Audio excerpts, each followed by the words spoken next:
According to Zelensky rules out ceding land Put the to Christmas Russia, purse refusing right to here. bow to Putin or Trump. A news story written by Steve Hendricks and Lizzie Johnson and read by Rebecca, an AI-generated voice. London.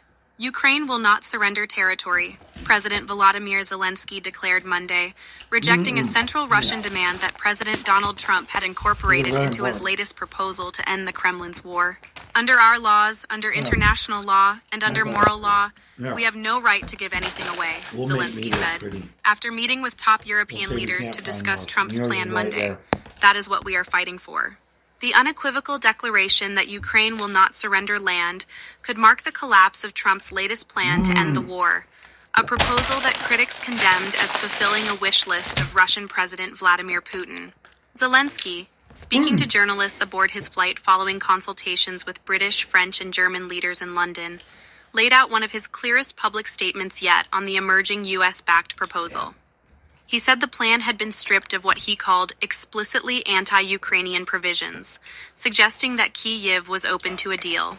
But he stood firm on the issue of land, a view shared by European leaders who have insisted that Putin should not be permitted to redraw recognized international boundaries by force.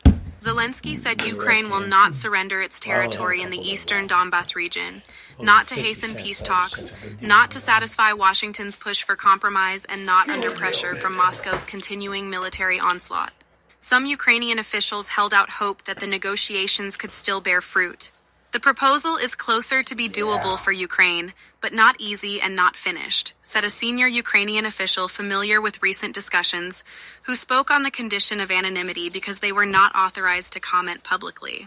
Specifically, Zelensky said one proposal involved exchanging Ukraine's Zaporizhzhia nuclear power plant, currently held by Russia, and swaths of Russian-occupied territory for areas of the Donetsk region still under Ukrainian control, an idea he dismissed. Trump had over the weekend again cast Kyiv as the obstacle to the American-championed proposal, accusing Zelensky of slow-walking the plan and not bothering to read it, even as Moscow has shown little, if any, willingness to compromise on its maximalist demands. Trump's continuing pressure, including his stern tone toward Ukraine and apparent openness to granting Putin's territorial claims, has unnerved European capitals, heightening fears that Kyiv's negotiating leverage is evaporating as Putin's forces advance on the battlefield and Zelensky's government remains consumed by a swirling corruption scandal. Zelensky's immediate priority in London was to meet with senior Ukrainian officials, including Rustem Umerov, the Secretary of Ukraine's National Security and Defense Council, who held detailed consultations last week in Miami with Trump's envoys, developer Steve Witkoff and the president's son-in-law Jared Kushner, following their meeting with Putin in Moscow. Zelensky said some of the new information emerging in those talks required face-to-face consultation with his team. Trump accused the Ukrainian leader of not keeping up. Russia is, I believe, fine with it, but I'm not sure that Zelensky's fine with it, Trump told reporters before taking part in the Kennedy Center honors in Washington on Sunday. His people love it, but he hasn't read it.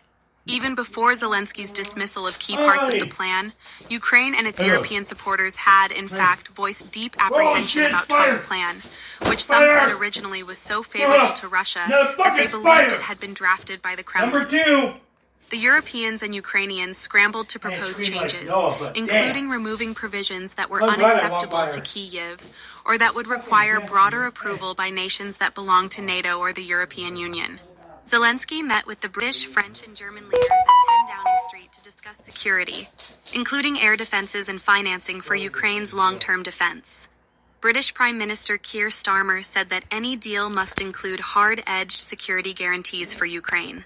In a statement before the session, Zelensky called the ongoing dialogue with Witkoff and Kushner constructive though not easy, adding that some issues can only be discussed in person. The most difficult hurdles, including over territory and the possible surrender of land in Ukraine's Donbas region that Russia has yet to seize militarily, have been reserved for Zelensky to handle.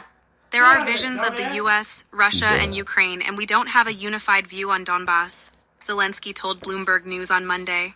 Europe must stand with Ukraine, strengthening its ability to defend against relentless attacks that have left thousands without heat or light, Starmer's office said in a statement after the session. The leaders also discussed positive progress made to use immobilized Russian sovereign assets to support Ukraine's reconstruction. Work will be intensified to provide Ukraine with robust security guarantees and to plan measures for the reconstruction, the office of French President Emmanuel Macron said in a statement. From London, the Ukrainian leader was scheduled to meet with NATO and EU leaders in Brussels on Tuesday. There are some things which we can't manage without Americans, things which we can't manage without Europe, Zelensky said in London. That's why we need to make some important decisions. Kyiv is hoping to secure a firmer, coordinated Western response to Trump's initiative. European leaders have voiced support for the U.S.-led diplomacy but are wary of any settlement that locks in Russia's territorial gains, which they view as a redrawing of borders by force, or that leaves Ukraine without solid security guarantees to prevent another Russian attack. In Ukraine, such an attack is viewed as nearly inevitable unless the country joins NATO. At least one version of Trump's plan called for prohibiting Ukraine from joining the alliance. European officials say they expect Zelensky to push for stronger positions on Russian sanctions, monitoring to keep Russia from cheating on ceasefire terms and long-term military support. Ukraine argues that, given Trump's wavering commitment to NATO and general tilt toward Moscow, only a united European front can compel Russia to make meaningful concessions. The original version of the plan, as presented by Witkoff, was seen as too favorable to Moscow. Ukrainian and European diplomats meeting with U.S. Secretary of State Marco Rubio in Geneva pushed several amendments on Ukraine's behalf. It is not clear, however, what version of the plan Witkoff and Kushner carried to their recent meeting with Putin. The negotiations are gaining momentum even as Ukraine endures one of the most difficult periods of the four-year invasion.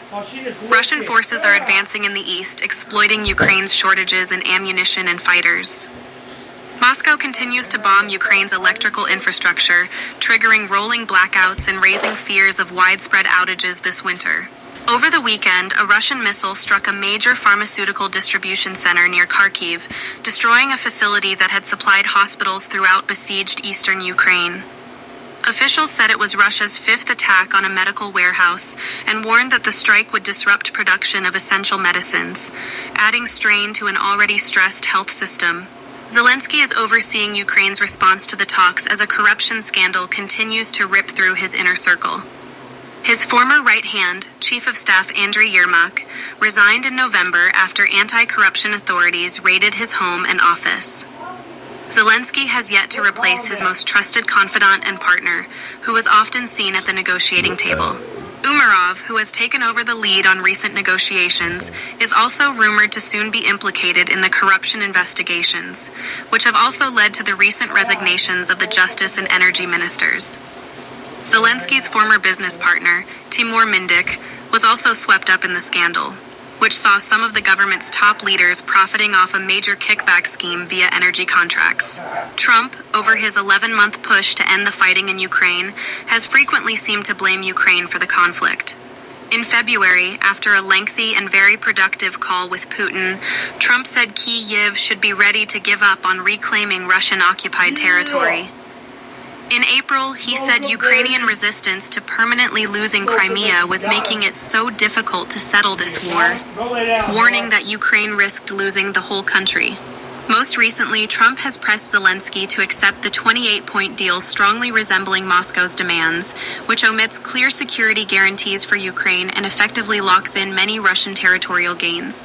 I am skeptical about some of the details we see in the documents coming from the American side, German Chancellor Friedrich Merz said before the London meetings. The Kremlin said it was keeping open contacts with the White House, but had not been briefed on the latest talks between U.S. and Ukrainian officials. Putin spokesman Dmitry Peskov applauded the lack of public detail Monday, saying that Washington's abandonment of megaphone diplomacy was a positive development. Johnson reported from Kyiv.